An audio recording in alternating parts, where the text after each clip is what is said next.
Boom, we're in. These are Topbirds. Hurrah. And I'm going to, I'm Grimes, I'm the host, and I'll get going in a minute. I've just got to press another button, which is a way of going live, hopefully if it responds on Instagram as well. Ooh. While I'm trying. The button is not responding at the moment. It's now responding. This is going to be good. I believe it's happening. Yes. So now now that clunk has happened. Old people and technology. Welcome to the interweb. We're broadcasting live across the planet. So I'm going to go properly now. This will help my podcast editor as well. In 3, 2, 1, boom. Welcome, ladies and gentlemen, to a very glorious episode of the Good Listening To Show, Stories of Distinction and Genius. I'm delighted to welcome Christie and Katherine. That's Christie Jennings and Katherine Grice. Hello. Hello. Topbird. Here we are. And hi, everyone. Lovely. And the name is awesome because you are a couple of top birds, and I don't know whether that's exactly why you decided to call it that. So what's the story behind the story, first of all, of Topbird Coaching Limited? Should we start at the very beginning? Because it's a very good place to start. Do you want to do the musical version of that? I'm not singing. No, she's not singing. Katherine and I met at drama school at the Bristol Old Vic Theatre School, where, in fact, of course, your great self was there before us because, you know, you're much older than us, obviously, Chris. Thank you. And we've known each other for 30 years and both had careers as actors and then started to get really interested in coaching and learning and development, worked for different organisations. Then in the pandemic, we started talking about working together, and this is where Topbird all started and began. So yes. although Christie and I live very close to each other and have always sort of lived in North and East London, close to each other, we'd never worked together until, but we talked about working, talked about our work, talked about coaching and training over the kitchen table for years and years and years and years. And then we thought, it'd be nice to actually work together and have our own gig, so to speak. And the whole thing, I guess it sort of started from, and I'm sure you've had this yourself, is you work for lots of other consultancies and you do lovely work for them and it's all marvellous and the feedback's fantastic. And then you realise someone else is taking quite a big cut of what you're doing. So we thought, hang on a minute, you know, we're the ones delivering the work. And I think a big question came out very early, which is, you know, in an ideal world, what would we be doing? Who would we be working with? And I guess we started thinking we both have a real passion, interest in women's leadership. So it started from there, and it has broadened out, I would say. But that's kind of how it all started, really. Yeah, and it's nice to be the kind of master of your fate, really. I think that's what's so great about it. And so the last couple of years, we have run online courses and in-house courses, both specifically for the Women at Work Toolkit, which is for women, and then also in-house courses which are open to everyone. And I just think it's very interesting. We have a very simpatico, if you like, nice connection. Yeah. And we spent a lot of time talking about what it was, what our focus was, what was the core of what we do. Yeah. And we came up with our 3 C's, which are clear, confidence, and courage. Yes. So that is the thing that most of us struggle with when we're under pressure.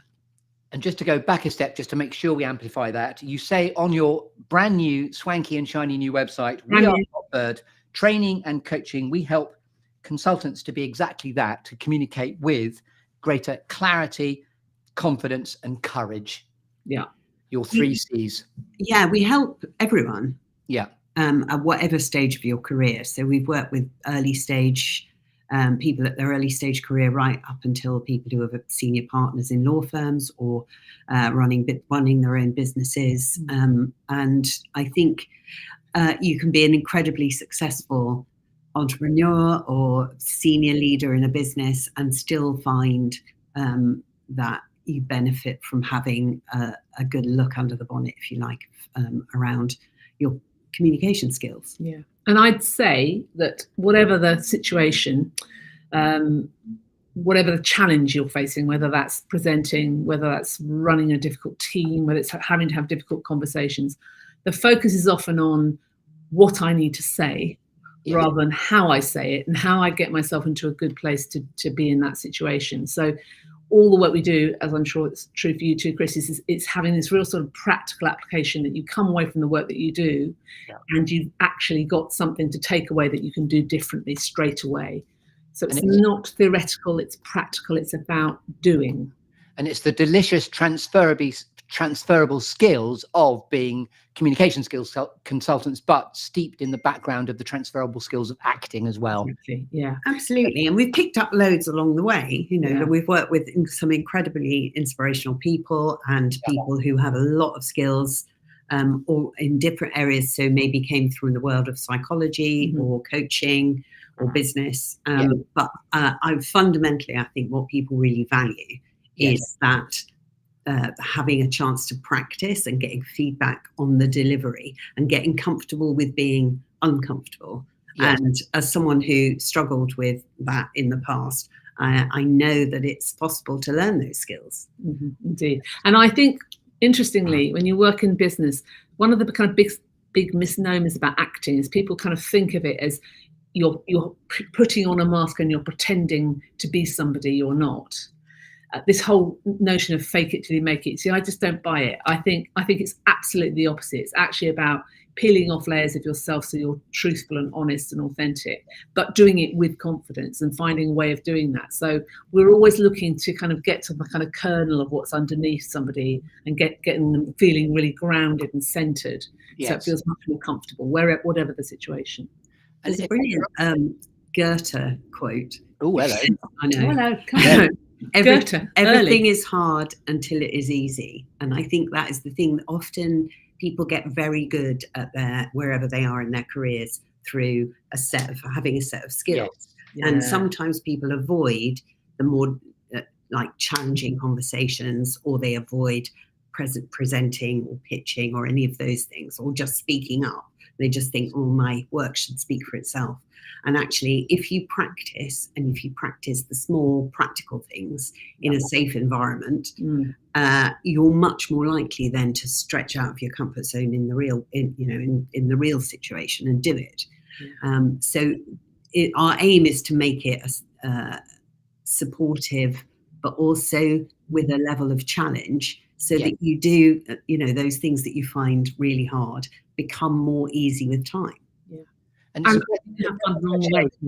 it's a breath of fresh air. I was going to say that you are also two women working within Women and Leadership, but also the WhatsApp group we rather comically formed together was called Topbirds and Top Bloke. Point out before that this isn't just women centric, but it is really refreshing that you are two women in this world. Absolutely. Because of white men as trainers mansplaining stuff, which is the last thing you need. I think there are quite a lot of women of a certain age doing it as well. But middle class women of a certain age want to get their voice in the room. I think we've been doing it for a long time. So and I think that there's less resistance, I think, to the world embracing, the corporate world embracing the world of theatre or also improvisation. As having kind of useful, applicable skills. I think post-COVID, people have become very challenged by being back in the office, face-to-face, all of those things that seemed quite normal before COVID, because so much of what we're doing is online now. Yeah, and there's a whole generation, of course, who did their degree online, and we sometimes work with grads and trainees and things like that, and they're just being in an office environment and learning how to communicate and learning the kind of politics with a small p, all that kind of thing is very, very new to a whole generation of people out in the workforce. So that I think is interesting. And the other thing I'd really noticed, the trend, is that back in the day when I first started doing all this, it was mainly presentation skills, and that and you too, actually, I probably say, and that sort of went out of fashion, the notion of a presentation skills course. Now we're really noticing it coming back, because of course people are being asked to stand up in front of an audience again after kind of 3 years out being online the entire time, and it terrifies the life out of people. So one of the things we do a lot is look at, okay, so what is that then? What's that thing that gets in the way? If I had £1 for the number of times people say to me, I'm terrified of public speaking. Yes. And what can I do to stop that? And so of course you have to reverse that thinking and talk about, well, let's of course it's challenging and it's frightening. So let's look at how you manage yourself to feel better up there and see it as an opportunity rather than a threat. And also, if you do anything that you do that's out of your comfort zone has sort of benefits everywhere in your life, right? So it makes you feel more courageous, it makes you feel more confident when you are talking to your boss about a project or any situation. So I think there is something about putting people, in that kind of fight or flight space. And whether it is kind of, well, you're going to have a difficult conversation now, and immediately everyone goes, oh my God. But I think if you can do it, and I really like making it wrong, like getting people to do it wrong first, like set fire to it, make it the worst thing that you could possibly do, so that then it kind of there's humour in it, and it takes the edge off it a bit for people. Yes. The only way is up, as the song goes. Say that again, Christie. Sorry. The only way is up, as the song goes. Another song. You can do the musical version of that. I will. Obviously, that'll be later. Let's start at the very beginning and the feedback we've got. So it is my great pleasure to be able to curate you about all things Topbird through the Storyscape of the Good Listening To show. Just to go back a step, if you've not seen this show before, I know you both know exactly what you're coming into. It's the show in which I invite movers, makers, shakers, mavericks, influencers, and also personal heroes into a clearing or serious happy place of their choosing to all share with us their stories of distinction and genius. And Katherine and Christie are here to do a special Brand Strand founder story episode where we're going to get into the who, the what, the how, the why they do what they do as Topbird. And then crucially, rather excitingly, not least through your own events page that you've curated on your new swanky, shiny topbird.co.uk website. We're going to talk about your events page as well, where people can get a good taste of what you do as well in a way that's really accessible, which I congratulate you for. And it's also good value for money as well. And you can tell us about that later on. Thank you. So go where you like, how you like, when you like into the following construct. So do you have any questions before we start, ladies? Nope. Let's do this then. We're as ready as we'll ever be. Yes. So where is what? We're in your safe hands. Yeah. Yes, more than leave you in my incapable hands, as they say. Yeah. So where is what is, first of all, a clearing, which is energetically where the whole show is set. Your clearing is your serious happy place. So where do you as individuals, but also as Topbird go? Where would you say your clearing or serious happy place is to get clutter-free, inspirational and able to think? So I have a long and hard thought about this. And I really like being at home. I like being in front of the fire watching The Traitors currently. That would be my total happy place.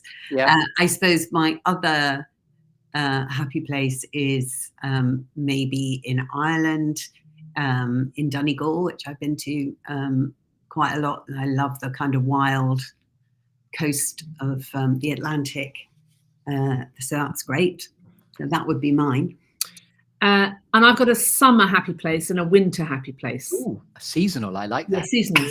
So the winter happy place, I'd say, would be the Suffolk coast, Southwold, Walberswick. I grew up in Suffolk, and I love it in the winter probably more than the summer. I love the wildness of it, and we tend to go there as a family, big extended family over Christmas. So that's definitely a happy place, and quite often we'll just go up there for the day, and if I need to think, it'll be a place to go for sure. And summer is pretty much anywhere in Tuscany in Italy. I've got friends there. We've spent some time in a place called Monte Argentario, so I highly recommend that as a secretly beautiful place to be. And when I think of a happy place, it would be there for sure. I love both of those interpretations, and also the lovely swankiness of I summer in Tuscany. Oh yes, love. I winter in Sussex. Suffolk, not Sussex. Suffolk. Same difference, different, obviously. Oh yeah. I commend you for The Traitors as well, because the world in which we work, it's all about behaviour and the psychology of the traitors. It's incredible. Can I tell you a secret? Please do. You know Lisa, the vicar on The Traitors? Yes. Recently revealed. Yeah. She's my brother and sister-in-law's best friend. And I spent quite a lot of time with her in the summer. Didn't say a word. Never have known. She's very impressive. Cheeky blinking vicar. Didn't mention a word. Cheeky blinking Lisa. Yeah. Also, I've noticed that she does a lie and gets away with it and calls it a white lie. Anyway, we don't need to talk about traitors. That's all I mean, it's so good. We love the traitors. Yeah, and in terms of the psychology of behaviour, which is what our whole communication skills training is all about, is fascinating. Oh yeah, and that whole relationship between, it's very Shakespearean, that whole thing of we, the audience, know what they don't know. That's a really clever construct, I think. So you're watching to see if people pick up on signals. All that stuff is great. And it is very exciting. As I want to say alumni numny numny dumdy dum again. It's lovely. Yes. We're all alumni from the Bristol Old Vic Theatre School. Yes. Yeah, absolutely. Which it was one of my, I mean, that is how Christie and I met and worked, hung out there. And I think what was interesting about being at Bristol versus the London Drama School for me is you're away from, well, I was away from my kind of network of, me too. Family and friends in London that I'd already established. So I think it does, because I don't think people realise that drama school is such an intense experience. That there were basically about 90 people in the whole school altogether. And that's very different from most people's sort of university experience or anything like that. And because I went to university and then I did the postgrad, the 2-year postgrad. And it's such an intensive thing. So you do end up being incredibly kind of cheek by jowl with people. And you realise some of them are going to be lifelong friends, and some of them not so much. But you still have this sort of really visceral feeling about them. Yes. The nature of ensemble is what we really learn our craft in, and of course that really helps organisations and individuals to be a bit more ensemble centric, really. And I'd also say the thing that and we'll talk about this some more, but I think one of the things about Bristol is about you really learn discipline and rigour in what you do. And so I think that is another sort of strand of the work we do at Topbird, I think, is that it's not just, here's the 10 top tips. There is a sort of rigour and a closing and okay, when you walk back into the office tomorrow, what are you going to do? Which is, for me, is a kind of, that comes from that training of, okay, what does it mean then? Yes, absolutely. Yeah. So it has a deeper resonance than just a sort of, as you say, a fatuous 1 to 10. Yeah, not a kind of tick box event, which you do, let's be honest, see quite a lot of. Yeah, tick box. Let's not talk appraisals. Okay, now, here we go. So I'm now going to arrive with a tree, a bit Waiting for Godot-esque within your clearing. It's a bit Samuel Beckett because of our acting background. And I'm now going to shake your tree to see which storytelling apples fall out. And your second bit of preparation now is your interpretation to a lovely storytelling construct called 5, 4, 3, 2, 1. It's on the trunk of the tree if you're watching this as well. It's 5 minutes to have thought about 4 things that have shaped you, 3 things that inspire you, 2 things that never fail to grab your attention and borrow from the film Up. That's a bit, squirrels. You know what never fails to grab your attention? Did you see a squirrel then? Yes. And then a 1 is a quirky or unusual fact about you, Topbirds, that we couldn't possibly know about you until you tell us. It's not a memory test. So over to you to interpret the shaking of the canopy of your tree as you see fit. So 4 things that have shaped you, first of all. Now, just to say, we've done this bit individually, so it might take a bit longer. So we'll try and be succinct and clear. Yes. We're trying to do 52 minutes, but if we ring out... No, we won't go on. I don't think you need to worry, Chris, because I don't think we'll bang... Well, I won't anyway, bang on. No, off you go. Thank you for your preparation. Okay, so I'll start with my 4 things that have shaped me. That was it, right? Yeah. And as most people, they're really core things from sort of your early life. So I grew up in Stamford in Lincolnshire, and they have, I basically had 2 parents who were very keen on amateur theatre. And I grew up in the Stamford Shakespeare Company, basically doing Shakespeare every summer, come wind, rain, whatever. And I think that is so core to my kind of understanding of theatre. But, you know, it was hilarious. But also, I didn't fear Shakespeare in any way. I just thought they were great stories, and I loved the poetry. Then I also put Bristol, the Old Vic, as just because I was so desperate to go to drama school, and I loved it so much, and also found it annoying and frustrating because a lot of the tutors were incredibly ancient, and And that was in a good way and a bad way, wasn't Yeah, that's exactly the duality of Yeah. having this incredible history going back to, all of these incredible people back to the sort of 40s and 50s to some of them who were really very doddery. And the likes of Nat Brenner, Rudy Shelley, Yeah. Fuming. so I absolutely adored Nat Brenner. Yeah. He was sort of dying of emphysema when I was there, when we were there. And but I mean, I just thought he was the most incredible person. He was Peter O'Toole's mentor. I know you know that, but I'm saying that for the audience. Yeah, and he had exactly that history of sort of knowing Elizabeth Taylor and Richard Burton and Peter O'Toole, incredible. And then you've got someone, anyway, they're all bonkers, but also all the people who went there. And if you ask anyone who went to Bristol over maybe a 30 or 40 year period, you can say sort of 2 or 3 things and they'll come out with, if you say Rudy Shelley, they will come out with the same 4 sayings. Squeeze your lemon, which I still say to people. About supporting their voice. All those things are so funny. And I know the other one is acting is reacting. And why are you looking at the floor? The only thing you'll find there is your performance. And they're really funny, but they're really useful when you're teaching someone to present. Why are you looking down? You're applying the 3 C's, and of course that's the 2 B's, which is bonkers and brilliant, because they were brilliant. But another one of his was, when he's talking about Chekhov, and he'd say, and Masha says, I want to go to Moscow. And what does Natasha say? And you say, well, she says nothing. Exactly. So the point being that it's what happens in the silence that's really interesting, not what's being said, but what's not being said is really interesting. So when you apply that in a conversation, that's really interesting. If you're having a difficult conversation with somebody, what's the non-verbal stuff that you're picking up? So there's all these amazing kind of parallels. And at the time, you're thinking, what's he on about? Oh my God. Can't later on you go, acting is reacting. You're absolutely right. And that's such a brilliant thing to think about as well. And remember, he would use what forces you to do is listen to the other person. And which is such a brilliant thing when we're having a difficult conversation or doing anything. It's like, what really phone in on what listening to the other person. And you remember, sorry, just one other thing about him. He would use the proposal by Chekhov as the microcosm text for all future text study. I nearly sort of shit myself because I was playing Lomov during the time I was there. And then Rudy Shelley, the great Rudy Shelley, came to see me perform as Lomov. And it was he was the hypochondriac within Chekhov. Yeah. He saying, Ducky, you did it, which is a triumph. That's all you need. Absolutely. I mean, there's so many stories about him. So many. But it was just such an incredible, intense environment.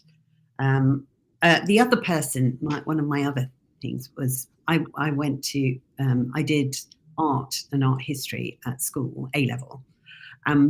We had a lot of doddery old teachers at my school as well, but they had this incredible woman called Christine Broxton, who was really young and funky for Stanford. And she totally opened our eyes to art and Renaissance art in particular, because that's what we were studying. You kind of think, but I think of all the things, the love of art and, wherever you see it, whether it's in Venice or on in the National Gallery, was totally inspired by her teaching. And she used to say things like, Philip II of Spain, he was a pornographer, really. He just wanted women on the when you're sort of 16, it's kind of like, what? Brilliant. So she was fantastic. And the other thing that I've put down is just having 2 boys and everything that they're young men now, but everything that they teach you. I mean, fine young men, hilarious children. How old are the boys now? 21 and 23. Wow. So they're both at uni, but they're just, it teaches you so much in being a parent, patience. Yes. And followed in mother's footsteps. Are they going into either art or theatre? One's doing the circus and the other one is doing film production. So kind of, I think, But the other thing they teach you is just to be really kind of present and not to get kind of stuck. I wish it was a daughter called Nellie and she was large. You'd called Nellie the elephant. Really playing, it's fine. It's a great, lovely, juicy answers. Thank you so much. I know you're not over yet, Katherine. Christy, do you want to take? Yes, so mine are.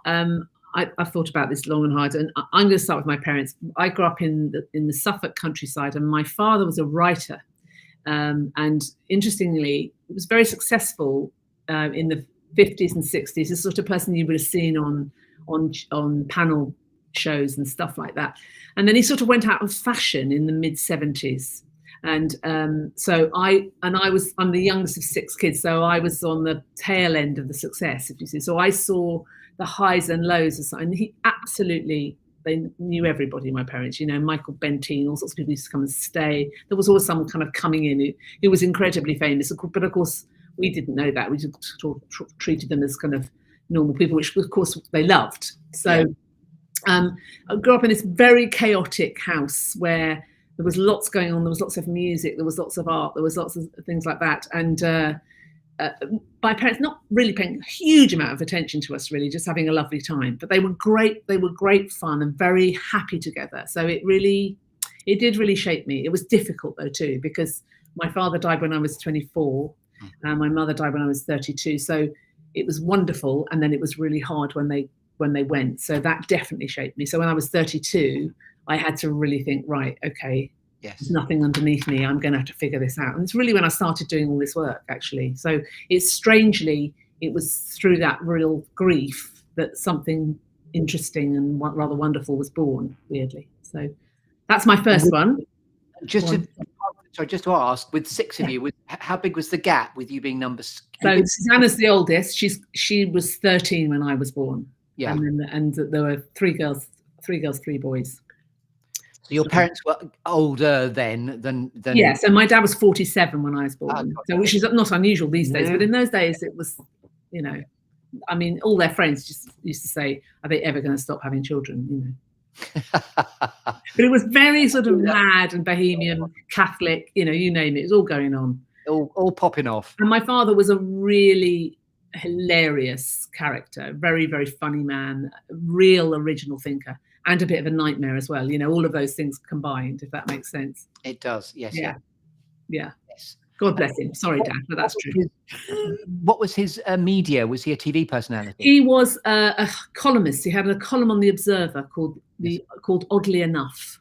And he was really the kind of first of that genre that came afterwards, which was, I'm just going to tell you what happened today. But he was a real master of language and great lover of poetry and music, and interviewed all sorts of extraordinary people. He had a really extraordinary life.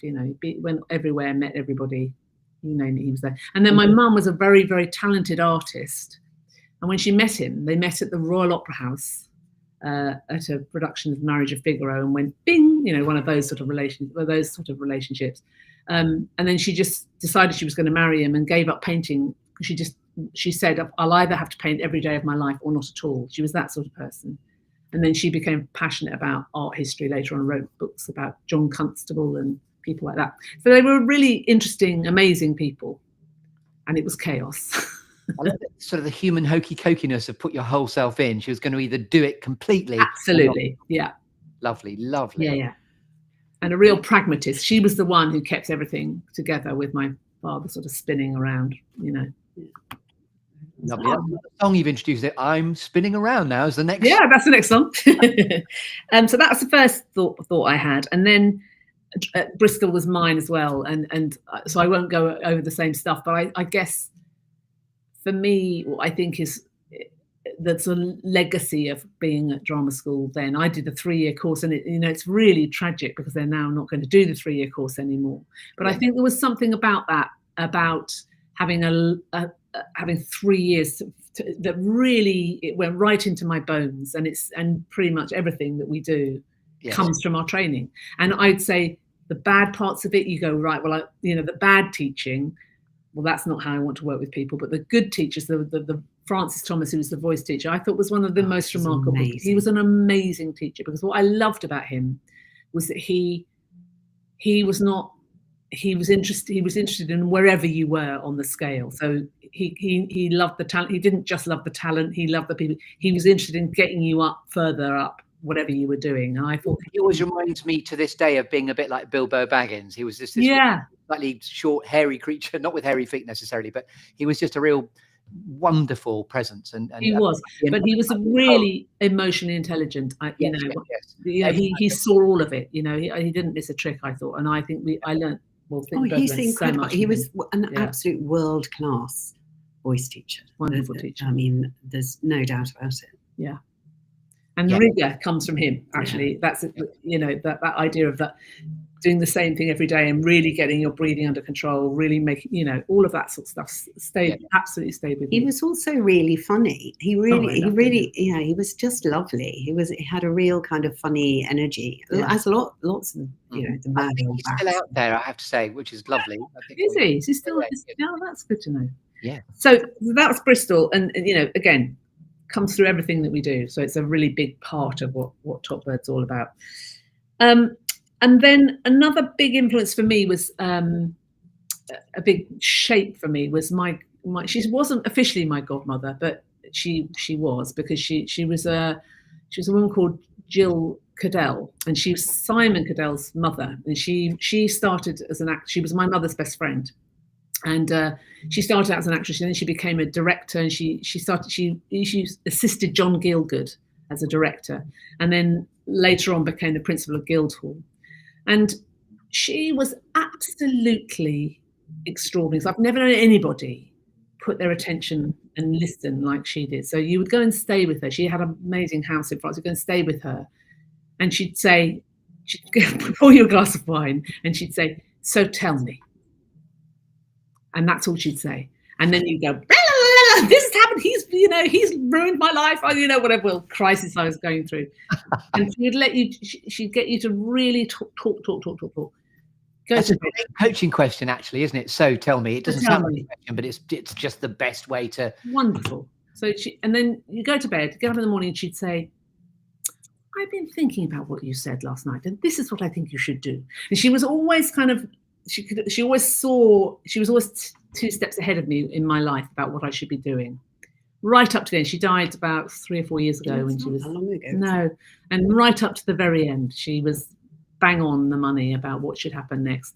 So she was like a sort of godmother, guardian angel, wise person. I learned so much from her. She's amazing. And I've really been struck by "So tell me." What a great! I just want to reincorporate that. It's fantastic. It's great because it nothing else. It's just that, and so you sit there and you go, and then of course off I rabbit on. And anyone watching who's coaching is going to ask that question next, I think. Yeah.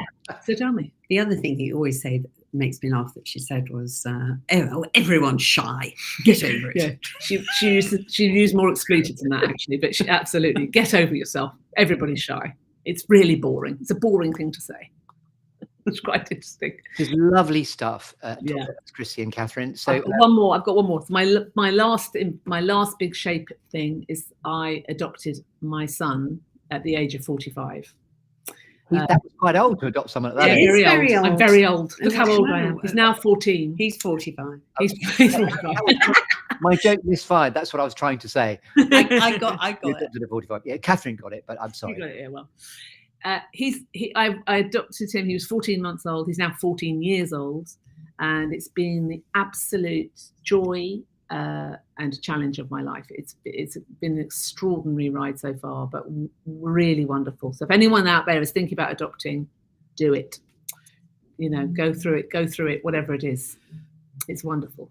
Yes. And the children's book, We're Going on a Bear Hunt. Yes, Michael Rosen and whoever. Do you understand what it means? I think so, but go there. So it never occurred to me before until the teenage years came upon me, right? Where he says you can't go over it. You can't go under it. You have to go through it. I'd never really thought that is a brilliant metaphor. You just have to go through it. Whatever it is. Yeah, profound. Each obstacle is a life metaphor. Absolutely. Yeah, you can't go under it or over it. You have to go through it. And sometimes you have to go through it to get through it. You do, exactly. And certainly if you've got a teenage child, you have to go through it, don't you? Yeah, I feel slightly. She's really smug because she's through it. Well, I mean, never say never, but yeah, the teenage years Yeah. I wouldn't want to go through again, to be honest. But I have to say, of course there are challenges, but it has been absolute. If I think of anything that shaped me, it's that. Beautiful. And now we're on to 3 things that inspire you. If there's any resonance with what you've already been saying, that's completely fine, and there will be resonance. So three things that inspire you now. It's Helen Oxenbury. I really wanted the drawings are the illustrations are so incredible on that. Michael Rosen has previously guested, which is why I knew it was him. Yeah. Well, No, I knew it was him. Anyway, what are we doing now? What's 3 things that inspire. So thank you for mentioning Helen Oxenbury. She's the other co-author, the illustrator of We're Going on a Bear Hunt. Right, we're going to catch a big one. We're not scared. So, I mean, I'm sure lots of people would say the same things as mine. I've mentioned art, and it all sounds sort of a bit highfalutin and everything, but it really does. Every time I go and see something, I just think, wow, that is just fantastic. And seeing it in live, in real life is so fantastic.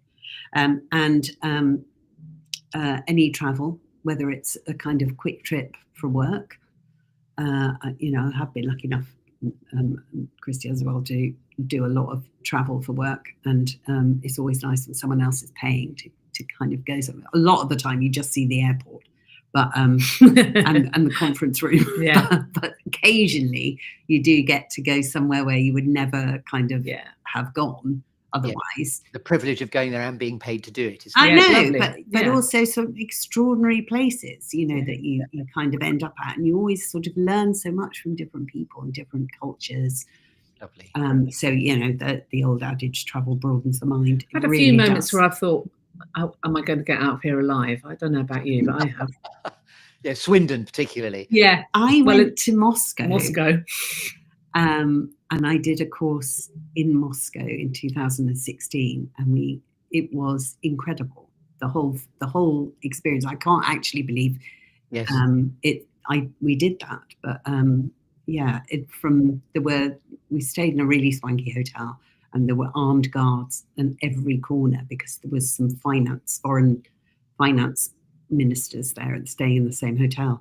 And it was it was so exhilarating and also terrifying. And how very Chekhovian of you, because we talked at the beginning about I know. I want to go to Moscow. I want to go to And Moscow. I'm so glad I had the opportunity to do that, because it's not somewhere that many of us are going to get to go now. Yes. So, No. but you never know. Me too. I went there in 2019. Just Wow. So Crimea had just been annexed when I went, so there was quite a lot of discussion. That was in 1868, wasn't it? Yeah, apparently. I was in Estonia around that time, I think, and just slightly thinking, perhaps go home now, I think. And one of those planes in the snow, with the propellers, where you just think, okay, if I go now, no one's really going to know where I am.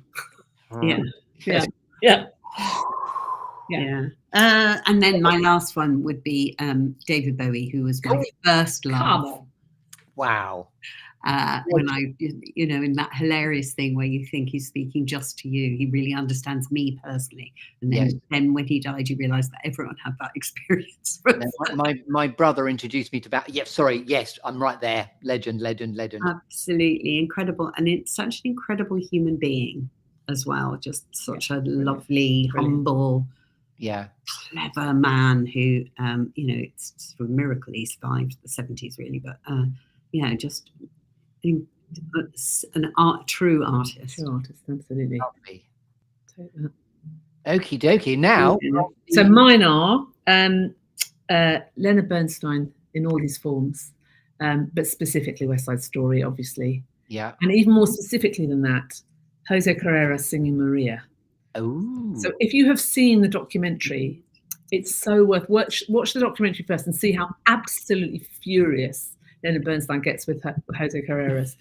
And then he gets it right. And you can hear when he sings Maria, he suddenly just lets go in a way that you just go, that is, it's fantastic. So if you haven't listened to that, have a little listen to that later. You'll be very pleased.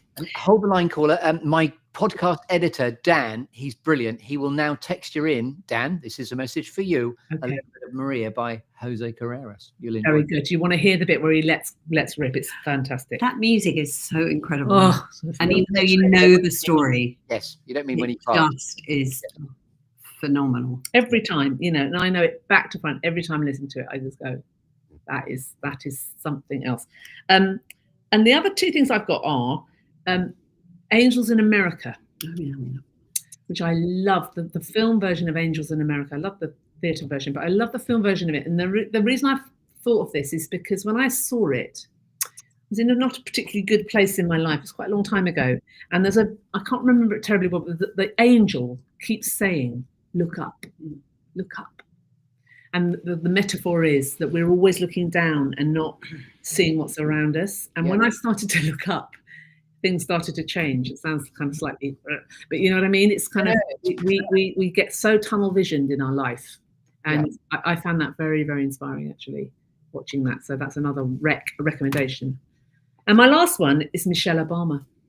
Okay. I don't think I need to say much more. Just watch her. I mean, it's the answer. To me. If only she was in charge. If only she was in You charge. just let that drop. Just look at Michelle Obama, and that's what inspires me. That's wonderful. Yeah. Watch her talk, at any of the speeches, but how articulate she is, how, from a technical level, in terms of how she's communicating, it is astonishing. And what a brain she's got. Yes. Oh, love her. And now I believe we're on to your shiny object syndrome, which are your squirrels. What are your monsters of distraction? What never fail to sort of stop you in your tracks and, well, hijack your attention? What are your squirrels, please? Well, dogs on the tube. Yeah, good. I find it, and I have missed stops because there's a dog on the tube, or on an escalator, even more. Yeah, that's good. Someone carrying a dog on the escalator, or an unexpected dog in a bag. Those kind of things. I just like suddenly a little head pops out, and you're like, oh my god.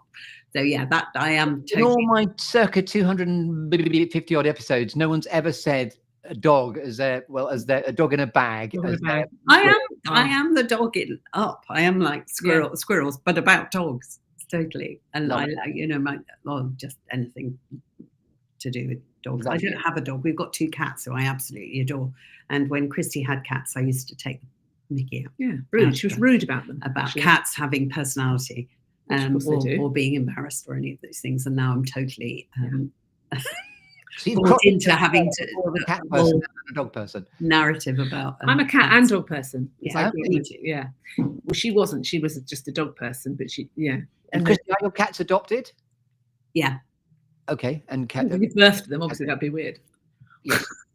All your all creatures that you What's have. amazing? They're called Thelma and Louise, which is a totally inspiring film as well, and still holds up. It's incredible. Oh yeah, that's another one. That's got very good. such an That's a good incredible hard hit. It's much more hard hitting. I watched it recently. Much more hard hitting one. Yeah, it is. than It's I great. remember. Really brutal. But anyway, the cats are called Thelma and Louise, and they are incredibly different. One's kind of grey Siamese, and the other one is big floof. But they're from the same litter. Wow. So, I don't know if you know, but they had different dads.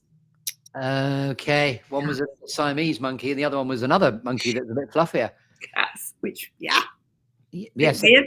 that was an adventure out the cat flap. That expression. Really. Adventures in Cat Flaps is the next podcast, obviously. Good. I like that. Adventures in Cat Flaps. Good. Yeah. Mine are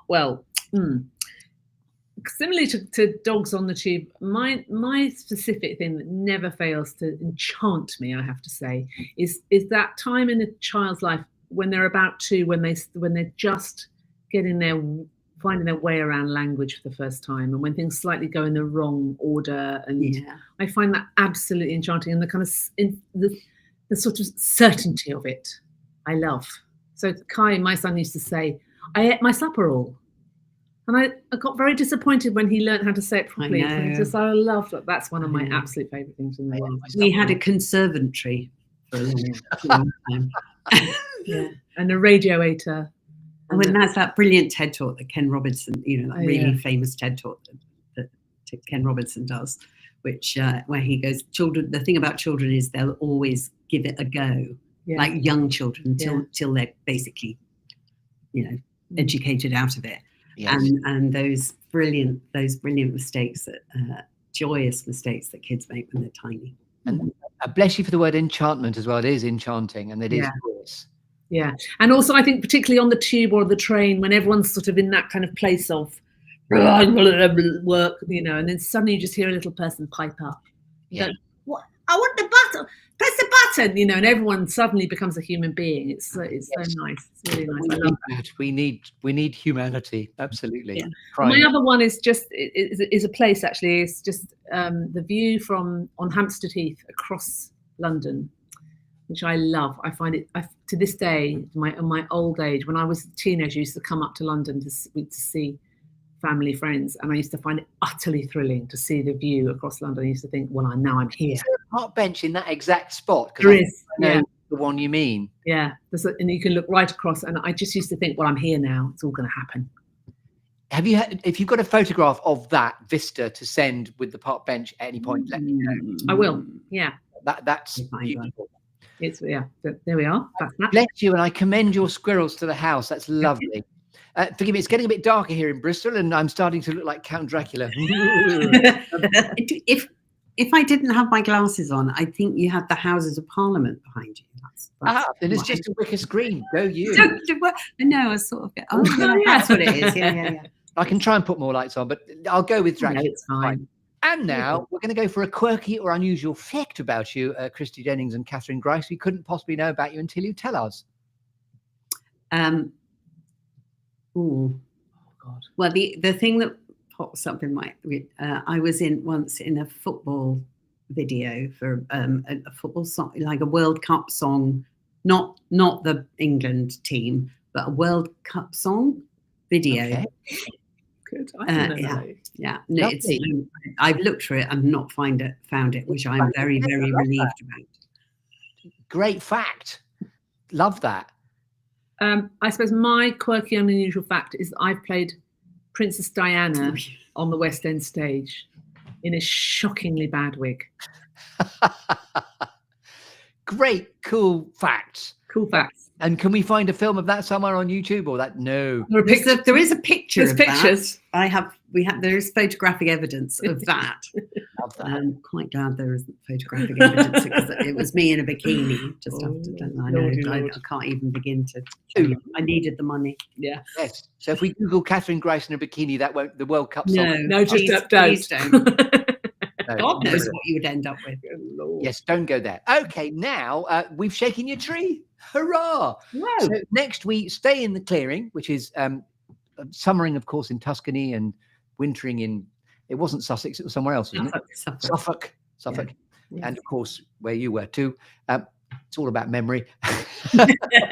Donegal on the sofa, or on the sofa. Yes. Yeah. Now we're going to talk about alchemy and gold. So when you are at purpose and in flow, what are you absolutely happiest doing? Either professionally or personally, I don't mind, but it's up to you to go where you like, when you like. But alchemy and gold is your at purpose and in flow statements.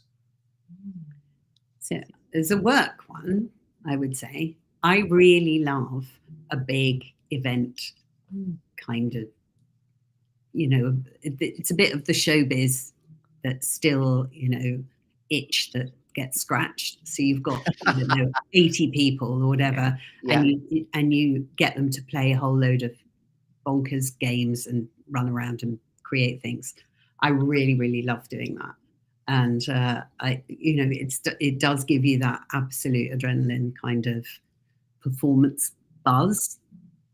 Mine's the same. Absolutely that. And I think, how I would describe is I love the transition from walking into a room full of people going, what the hell are we doing here? To, this is really good fun, and I was expected to absolutely hate you actors. Oh my God, and I'm sure you've had this too, Chris. I love the moment when they unfold their arms and let it go. I find that really thrilling. And the more resistant they are, the more joy I have out of that when you get them. Unfold their arms and let it go. You know what I mean, though? That thing you get where people go, what is this? Yes. Christie and I've talked about this a lot as well. If you do kind of, you're doing the evil word role play of and you're playing the other person's difficult person, and you might be a 55-year-old bloke who's who's from Scotland or whatever, and that you only need, and they go, oh, that's just like him. Just like him. And you sort of think, what? It's insane. Yeah. Katherine Grice available to be 55-year-old Scottish men. I love that. Yeah. Well, bonkers, just sort of, you just can't believe that. But it's if you play the kind of emotion of it, the behaviour, the behaviour of it, people just kind of go immediately. Any time when you feel like you've got through the kind of the wall to people, whether that's coaching one-to-one or whether that's a group, is a wonderful feeling. So I remember when I first started doing this type of work, I was kind of, all my friends were still acting. They're going, what are you doing that for? You're not going to Milton Keynes at 8 o'clock in the morning. And sometimes it felt very unglamorous. Yeah. But actually what I started to notice was I was just getting something very, very, such a fantastic feeling by being, the more experienced I became, being able to move someone on and really help them and come out of that room thinking I've actually done something that means something. Lovely. It's a great feeling. It really is. It's really, and I think that's what we talked about when we started the business. I just think this job is incredible. Yeah. The other thing that is so incredible about it is there are very few jobs that would enable you to kind of parachute into so many different businesses, type sectors, range, job roles. It's so extraordinary. You kind of, working, one minute you're working at Coca-Cola and the next minute you're working in a tiny little entrepreneurial kind of go faster stripes business. And that is, I think, a real gift. Yeah. I've done loads of work in the senior civil service, and absolute eye-opener to me about how this country works. To really see that and understand what they do is, again, a real privilege. It's amazing. Yeah. To bear witness to transformation is a privilege, and that's the essence of. I know that's what Topbird are bringing as well, which is lovely. I think just on a much more flippant note, I don't think Katherine and I are averse to a cocktail in any situation. It's a cocktail o'clock. Yes, absolutely. Well, Christie's kitchen table, this one, the previous one, have just all sitting in the garden. Have proved a very fruitful and very relaxing experience. The kitchen table was, after all, where the business started. So it is exactly where the business started. Yeah, but yes, we quite like a cocktail. Are you not doing a dry January then? You're doing cocktail January? No, it's hard enough. January's a terrible month to not drink. It's so long. Isn't it?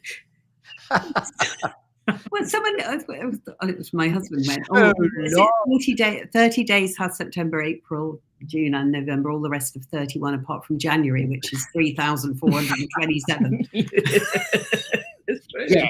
It's incredible. So true. You're absolutely right. And now I'm going to award you with a cake. Hurrah. I've got a cake. Actually. Here it is. Hurrah. It's a cake. And you get to put a cherry on the cake. First of all, do you like cake, Christie and Katherine?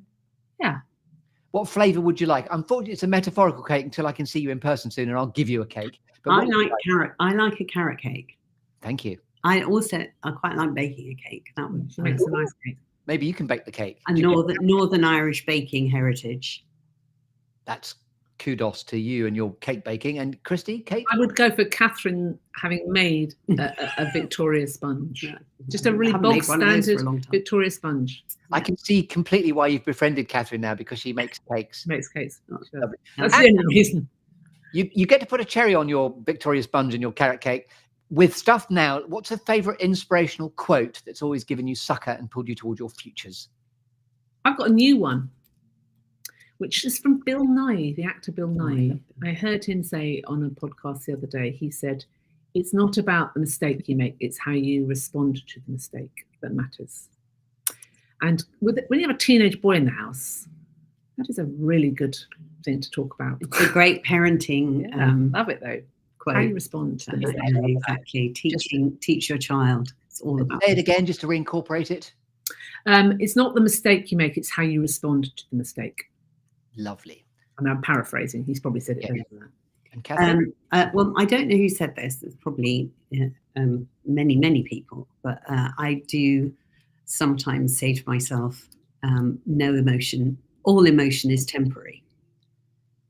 And I think that just reminding whatever's happened, whatever state someone's in, you will move past it. And I think that's a really good thing, because we all get, we all have stuff happen to us. We all get.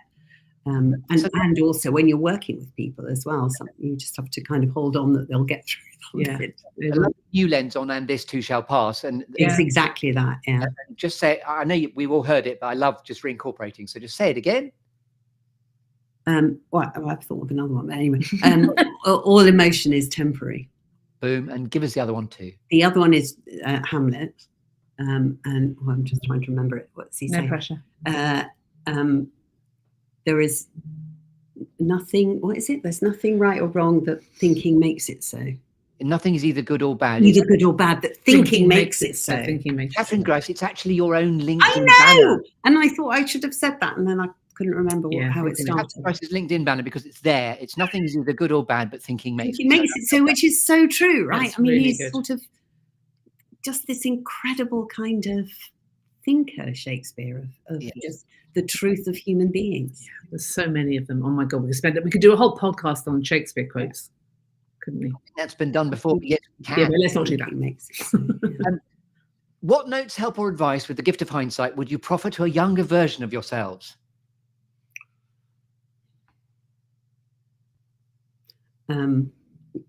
What, any? Okay, I'm just trying to articulate it in a good way, which is, and it's something I say to I've got nieces who are in their late 20s, early 30s, and I just say, honestly, you're fantastic. Put your feet on the floor and look them in the eye and just say, no thanks. Love that. Yep. You're fantastic. Because I think as a young woman, you spend a lot of time comparing and despairing. And, that's the only, now. I look back on my 20s, I just say, if I could have just known, the whole thing about youth is wasted on the young, but you just don't realize how fabulous you are until everything starts to drop. That is wisdom right there. Wisdom wasted on the young as well, which all resonates with all of us of a certain age. And I'm ancient as well. Lovely. You are. Yeah. Katherine? Well, I just, I think that's a really, really good one. And I just think, I slightly wish I'd just gone for it or backed myself a bit more. Yeah, that's exactly it. It's the same. It's the same thing. I don't know what I was worried about. I was so concerned about what people thought, and not looking stupid, which is such a basic. I talk about it all the time in work. Our fundamental fear of looking stupid stops us and gets in the way so often of good things, and just having a go and failing and not worrying about it. And coming full circle to the Topbird imperative of helping your people to be more clear, confident, and courageous. That's you now. Your moment in the sunshine is now. You've prepared your absolutely. This another quote from Sam Beckett. Was it try, fail, try again, fail better? You can't get better unless you have a go and fail. And it took me, Christie, quite a lot, kicking and screaming to make me change my career. Yeah. Love it. I think the other really interesting thing, and the name Topbird, there are lots of reasons why we chose it. One's sort of post-modern ironic joke, but also that we like to think we are top birds and all of that kind of thing. What's really exciting about doing this now is that I feel like we're just starting. And it's wonderful to be this age, and a lot of people are winding down, and we're going, right, let's go. And it's the energy around that is really lovely, actually. It feels really exciting to be doing this. We're ramping up to Shakespeare in a moment to talk about legacy, but just before we get there, this is the pass the golden baton moment, please. So they don't like it up with Mr. Mannering. Sorry, I'm doing that with you. But who would you most like to pass the golden baton along to in your network that would really enjoy, benefit from, or just like being given a damn good listening to in this way? Oh, we haven't thought about that. We need to think about that. That's really interesting.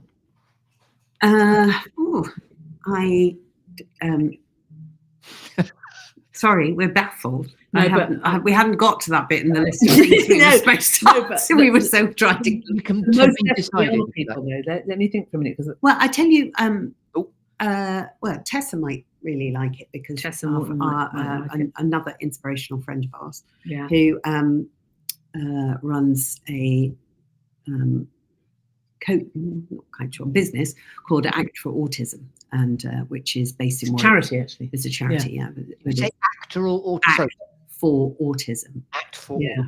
And it's about helping parents communicate with their autistic child. Yes. And she trains as an actress and works as a trainer and facilitator and coach.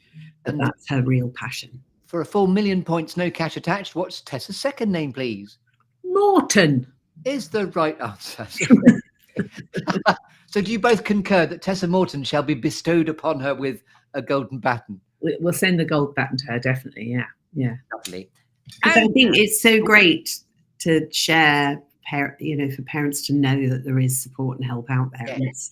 And because it can be such a, I think, isolating experience. Can we send it to another person as well? Yes. Go feral. I tell you who else has been quite an inspiration to me. So I moved last year and moved from a Victorian flat full of clutter to a brand new 9th floor apartment, which looks over London, which is where we're reporting live from there now.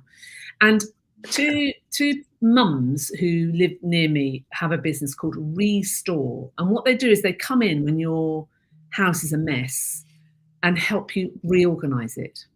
And they helped me move from a Victorian place into a brand new apartment. And they were absolutely fantastic at not just finding and helping me source things and making it look beautiful, but also supporting me and facilitating me to do it. And they're brilliant, those two. So they might be a really good cut because it'd be very different. It's a really different world. And they're really interested in design and helping you find, you see a sofa and they go, I can find that for you £1,000 cheaper. They do that sort of thing. They're brilliant. And who are Restore? The people what? So they are called Patty Bass and Laura Lee Milling.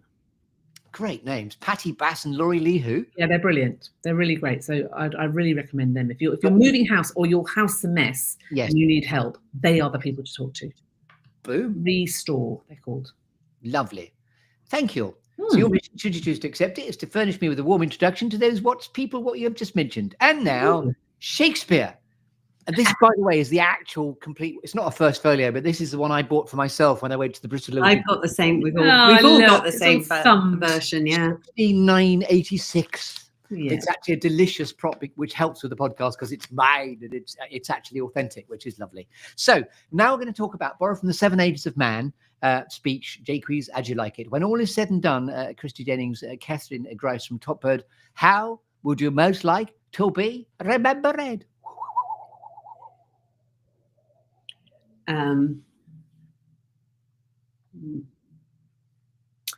I know what I'd like. I'd like people to think, even if it's in a little tiny way, will she help me along a little bit?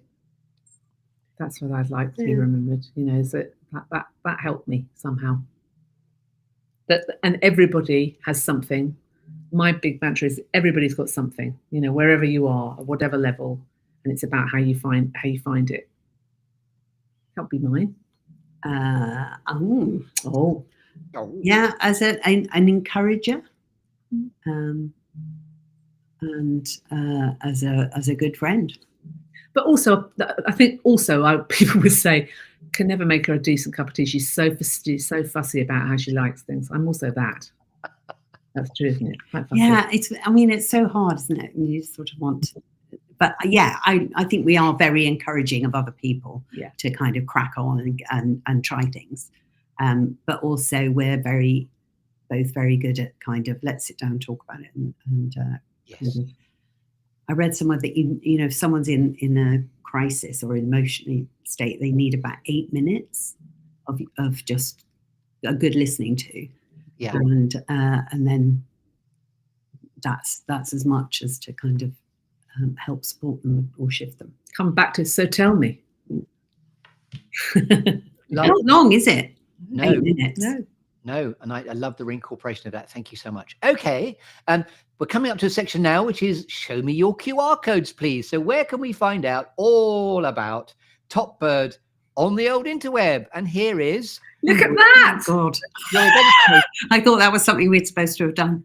No, I've done it for you. So just absolutely lovely. So we are running a free taster on the 29th of January. Yes, it's just an hour. It's on Zoom. It's an event. There's an Eventbrite link that you it's at 1 p.m. 1 till 2, yeah, on Zoom, where you'll get a taste of what it's like to work with us, whether you're a woman who wants to come on the Women at Work Toolkit, or whether you're someone in HR or in L&D who'd like to know more about us, or anyone actually wants to do some coaching with. We'll give you a little bit of a flavour of what it's like. Yeah, and I think, you know, you can write all this stuff down, and actually experiencing it is a whole other thing. So come along and see what it feels I think like. that's the thing. You know, during COVID, when we all had to pivot to doing online training or coaching versus face-to-face, I think we've spent a lot of time trying to make it interactive and practical and have fun, and not that, you know, slide death by PowerPoint webinar kind of scenario.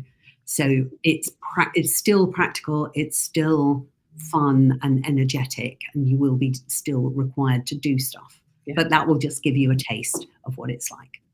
Lovely. And then here we go. We've also got your... Come on, he's done it. Swanky website, please.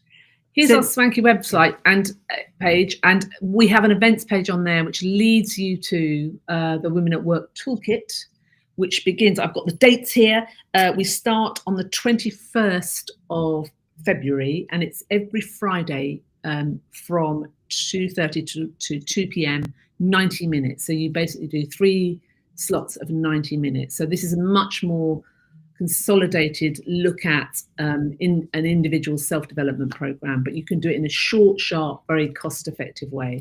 So we've had women who want to have a difficult conversation with their boss or a colleague that has been sort of rumbling on for a while. We've had people who want women who want to apply for, get a promotion or get a pay rise and really struggle to do that. So a lot of things that, and we've been successful in all of those things, because it is a targeted chance to kind of focus on that, but you're also kind of in a really supportive group of other women who are all kind of held to account by their commitments to each other as well as us. And so we've done a few of these, and they've had fantastic feedback. And if you haven't got very much time, but you know you want to do some stuff around your impact, this is a perfect way to do it. So it's also very cost effective. Yeah. So the reason that we designed it was because a lot of smaller businesses or a lot of organizations, you might not have a budget for training or coaching. And so this enables you to get support and get the kind of high quality training and coaching that you might not otherwise have access to. Yeah. And on our swanky new website, there is an events page, and you can click on that and it will give you quite a comprehensive rundown of what we're going to do each week. So you can get a really good sense of what it's all about. There we are, events page. If anyone thinks that their organization could do with some Topbird communication skills training, we run in-house training. We've run courses for all sorts of different organizations, from energy companies to law firms. So very happy, all of it based on, you know, using our experience, extensive experience. Wonderful stuff. So where can we find out? That's where we're going to find out. Sorry, I've done that bit.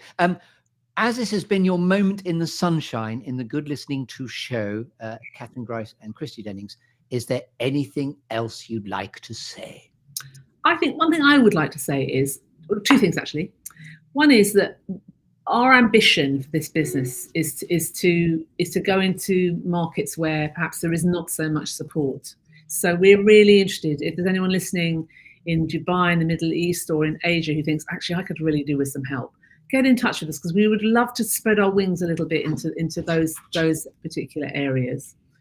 And yes, so we have, you know, we've both worked in the Middle East and in Dubai before, but not with Topbird. But and also, I just think what's great about it, the dynamic of having two people in the room is also really important and quite unusual. That you have two experienced trainers and coaches, so it gives you a breadth of individual coaching as well as also two experiences and two voices in the room.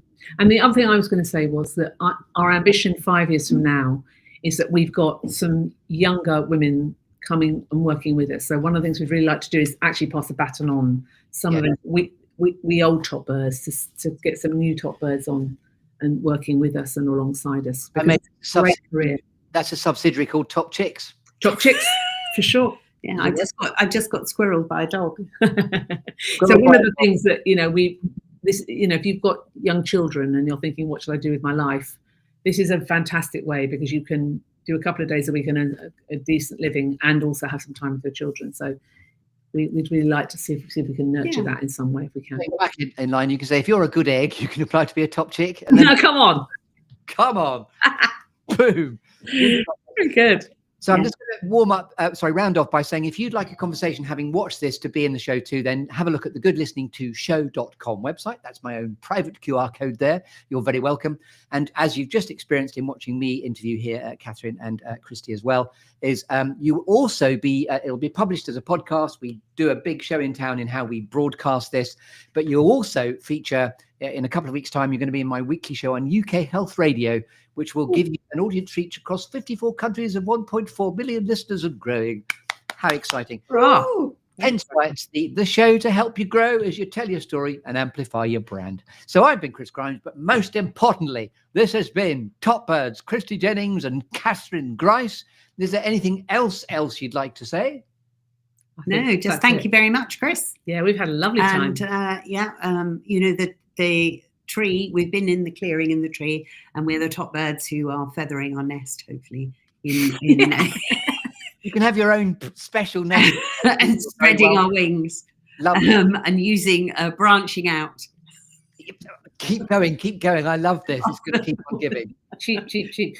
All I'd say is if we've piqued your interest, get in touch with us. Yeah. It'd be lovely to talk to you. Wonderful. I'm going to press. And you can follow us on LinkedIn or on Instagram, or Facebook.